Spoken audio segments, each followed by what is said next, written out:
안녕하세요 여러분, 성교육 보작입니다. 너무 오랜만이죠? 네, 이제는 뭔가 매일매일 세상에 좀 내보내야겠다라는 또 자기계발서를 읽으면서 다짐하고 오늘 또 이렇게 준비를 해봤습니다. 제가 가지고 있던 경험들을 또 나누면서 새로운 경험들을 또 만들어 가려고 하는 그런 시기입니다. 제가 책으로 썼어요. 아직 출판 안 됐지만 성폭력 가해자가 된 보통의 아이들이라는 제목인데요. 제목만 보면은 성폭력 가해자가 어떻게 보통의 아이들이야? 라고 말씀하시는 분들도 있었어요. 근데 제가 만나본 그 아이들은 정말 보통의 아이들이었어요. 그래서 아이들과의 그 이야기를 좀 나눠볼까 하고 제가 가지고 있는 경험들, 여러분들이 성과 사랑에 대해서 생각하고 아이들이 성과 사랑에 대해서 어떻게 배웠으면 좋겠나 한번 고민하는 시간이 됐으면 좋겠습니다. 이 책에서 여러 부분을 제가 나누고 싶은 부분 이야기할게요. 여기서 소감문 제일 먼저 나오는데 제가 가장 좋았던 소감문 한 부분이에요. 한 아이의 소감문을 그대로 읽어드리겠습니다. 성치료를 받기 전 나는 죄책감이 없었다. 오로지 피해자가 괜히 나를 매우 좋지 않게 일부러 진술해서 나는 그 때문에 시포를 받고 가족을 매일 그리워하며 지내고 학교까지 자퇴하고 무조건 분노로만 2개월을 소년원을 살았다. 그러나 이 교육을 받고 성에 대해 더 알아간 게 중요한 게 아니라 사람과 사람에 대한 걸 배웠다는 게 중요한 것 같다. 성이라는 건 무조건 남자 여자의 차이, 성관계, 그런 성적인 것만 배워야 성교육인 줄 알았다. 근데 그것보다 더 중요한 걸 배우는 것 같아서 기분이 좋았다. 사람을 대하는 것, 그 사람의 입장이 되어보는 것, 그 사람의 속마음은 어떤지, 내가 지금까지 사람들에게 어떻게 대했는지 배운 것 같다. 4주, 한 달간의 성교육을 마치고 나는 어른이 되어가는 기분이 들었다. 나는 지금 죄책감이 든다. 난 소년원에 와서 상처만 받았다. 학교도 못 다니고 마지막 학생 시절을 여기서 보내고 가족과 1년 동안 만나지 못하고 친구 등 모든 걸 제한받고 상처를 받았다. 지금은 피해자의 마음을 안다. 피해자는 지금 매우 힘들어하고 있다. 나 때문에 고통받고 있을 것이다. 지금 난 피해자에게 상처 준 것을 알고 있다. 나는 어른이 된 기분을 지금 느끼고 있어 기쁘다. 16살이었어요. 그때 이 친구가 16살이면 중3인 거죠. 중3 친구가 성범죄를 저지르고 소년원에 들어왔어요. 제가 소년원에서 정말 깜짝 놀랐던 거는 억울해요 라는 말을 정말 많은 친구들이 했다는 거예요. 상식적으로 뭐가 억울하지? 성폭력을 저질렀고 자기는 분명히 가해를 했고 피해자가 있는데 억울하다고? 제가 그때 한 달에 소그룹이에요. 6명에서 한 8명 정도의 아이들과 40시간을 수업을 해요. 그걸 한 6, 7개월 정도 했었는데요. 많은 아이들이 억울하다고 얘기했을 때 다 이렇게 억울할 수가 있어? 무슨 일이야 이게? 진짜 충격을 받았던 생각이 나요. 그래서 이렇게 적어놨네요. 중학교 1학년 14살부터 19살까지 아이들, 대부분 아직 많이 어리고 내 눈에 참 귀여운 아이들. 하지만 성폭력 가해자라는 사람이 자신이 저지른 일에 대해 억울하다라는 말을 했을 때 마음속에서 선뜻 받아들여지지가 않았다. 억울하다고? 아이들을 만나기 전 전반적으로 어떤 아이들과 같이 수업을 하게 될지 미리 아이들의 신상과 사건 보고서를 읽어보고 들어가게 된다. 물론 한 번 읽은 걸로 대략 특이한 사항만을 기억할 뿐 자세한 내용은 기억이 나지 않는다. 충격적인 내용에 스스로 편견을 갖지 않기 위해 되도록 사건과 아이들의 신상은 따로 보도록 한다. 원치 않는 편견이 아이들의 마음을 만나기 전에 내 눈을 가릴까봐 두려웠기 때문이다. 억울함. 내가 읽어본 사건 기록에서 가해자인 이 아이들이 억울함을 보일 이유는 없어 보였다. 처음에는 한두 명 정도 특별한 이유가 있어서 그럴 수도 있겠지라고 생각했었다. 상황 때문에 억울하게 죄를 뒤집어 쓴 경우도 있겠구나 라며 특별한 경우일 거라고 생각했다. 하지만 내가 만난 아이들 중에 많은 아이들이 비슷하게 억울함이라는 감정을 느끼고 있었다. 처음부터 자신이 한 실수가 어떤 것인지 알고 있는 아이들은 아주 소수에 불과했다. 대부분이 자신은 지금 억울하게 소년원에 들어와 있다고 생각했다. 그렇게 믿고 있었다. 그리고 그 억울함은 화와 원망을 만들어냈다. 그랬다. 아이들은 그 속에서 세상에 대한 화와 원망을 키워가고 있었다.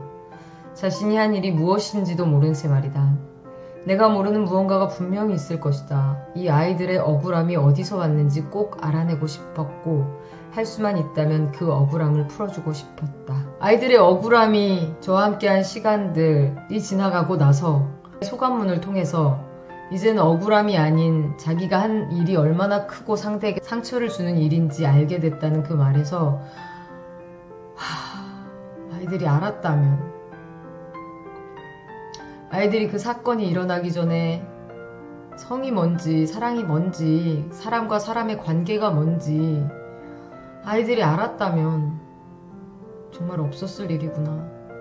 이 10대 아이들이 정말 꽃같은 나이에 이 안에 들어와 있지 않아도 됐었는데 라는 생각을 하면서 소감문을 읽을 때마다 진짜 마음이 아팠어요.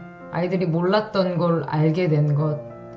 사실 뭐 중고등학생이면 다 알 거라고 생각하기도 하잖아요. 근데 우리 어른들은 아나요? 성과 사랑의 가치를 아나요? 아이들이 알 방법이 없겠죠. 그래서 우리가 너무나 중요한 이 일에 대해서 아이들에게 솔직하게 얘기하고 더 나은 길이 뭔지 함께 고민하고 이야기하는 시간을 지금 우리 옆에 있는 아이들과 지금 시작해야 한다고 생각합니다. 그래야지 더 이상의 피해자가 없을 테니까요. 여러분은 어떻게 생각하세요? 이 아이들이 우리 문화 속에서 잘못된 교육 속에서 키워진 피해자이기도 한다고 생각합니다. 여러분, 성교육에서 여러분들은 성의 가치, 사랑의 가치를 배운 적이 있나요? 소감에서도 있지만 성이라는 거 정말 성적인 거 빼고는 성교육이라고 생각하지 않았는데 그런 게 아니라 사람과 사람 사이의 관계를 배웠다는 것, 그 안에서 상대를 공감하게 됐다는 것, 우리가 성교육을 이런 교육을 해야 하는데 그러지 못한 것, 그래서 아이들이 가해자가 돼버린 피해자라는 것. 너무 슬픕니다. 여러분들, 이런 일들이 지금 이 순간에도 일어나고 있을 거예요. 우리 어른들이 나서서 할 수 있는 것들을 할 수 있으면 좋겠고, 저의 몸부림은 오늘 이 영상을 찍는 거네요. 여러분들, 건강한 성과 사랑하는 날까지 여러분과 함께 하겠습니다. 제 꿈은 어릴 때부터 아이들이 행복한 세상을 만드는 거예요. 아이들이 행복하려면 엄마 아빠가 행복해야 되고, 엄마 아빠가 행복하려면 당연히 남녀의 사랑이 제대로 가야 되잖아요. 결국은 우리가 해야 할 일입니다.